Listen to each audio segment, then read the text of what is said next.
So Kickstarter is an interesting platform that helps would-be game developers or game developers themselves that just need a little extra funding to create their games. And although there's been lots of successes in the Kickstarter world, there's also been lots of failures, and of course there are games that still have not come out from Kickstarter. Looking at you, Mighty Number 9.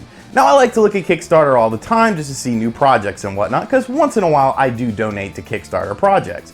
But sometimes you find something on there that's just so stupid and out of left field that you just have to talk about it with someone because it's just ridiculous. So this video series is going to be called Stupid Kickstarter Games. And I'm not going to be picking on small companies or indie developers that are just trying to create an idea.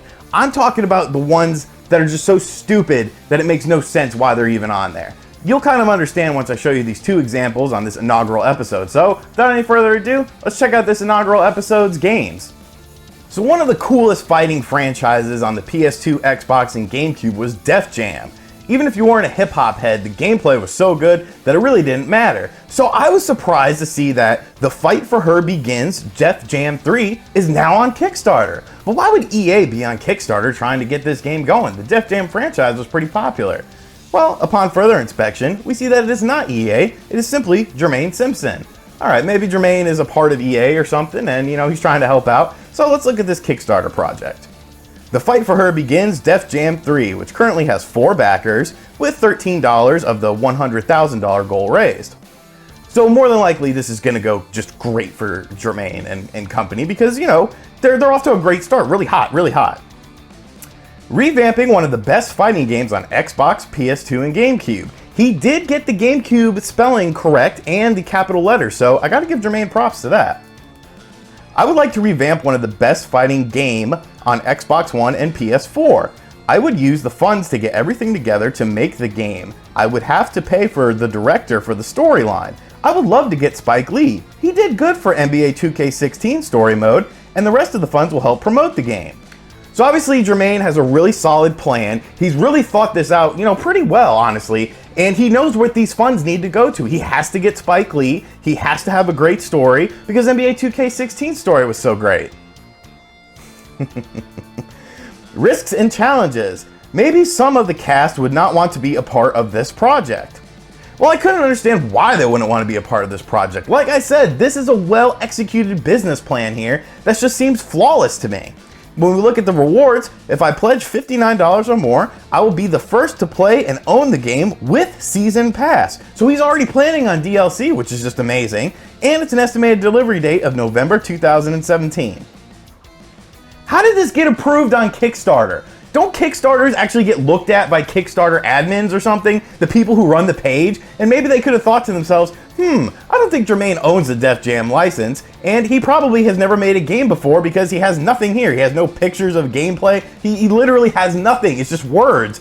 But somehow this passed Kickstarter, and it has $13 of a $100,000 goal with 20 days left. Jermaine, I hate to be the bearer of bad news, buddy, but there's a little more you got to do than just come up with an idea. I'm sorry, but this is a stupid Kickstarter, and it's just, God almighty. All right, let's look at the next one. Let's look at the next one.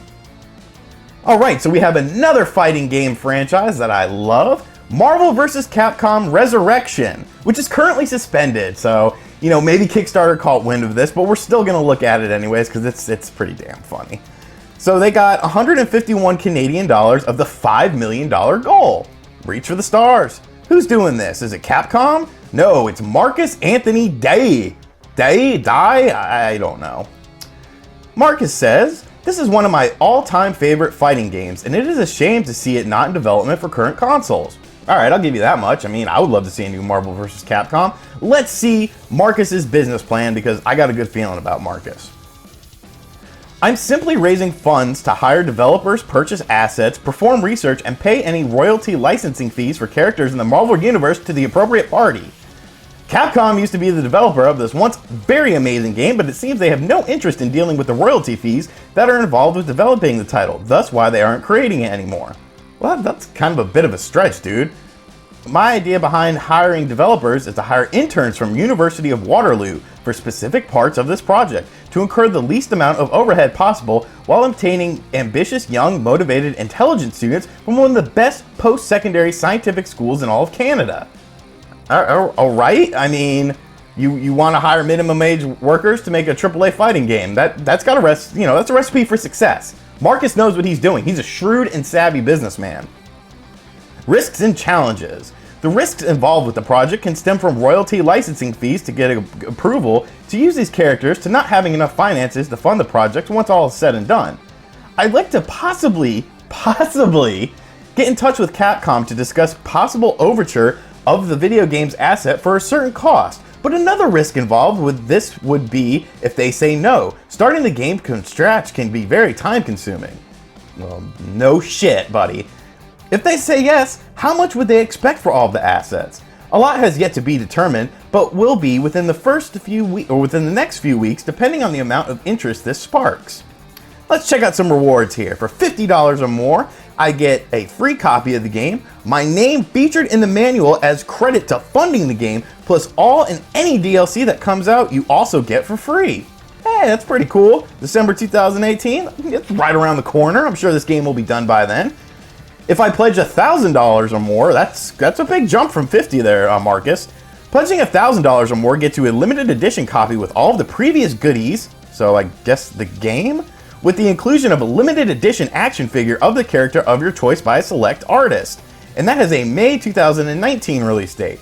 So if the game comes out in December, I have to wait till May to get my copy of the game plus my awesome character figure? That seems like bullshit. That's bullshit, Marcus.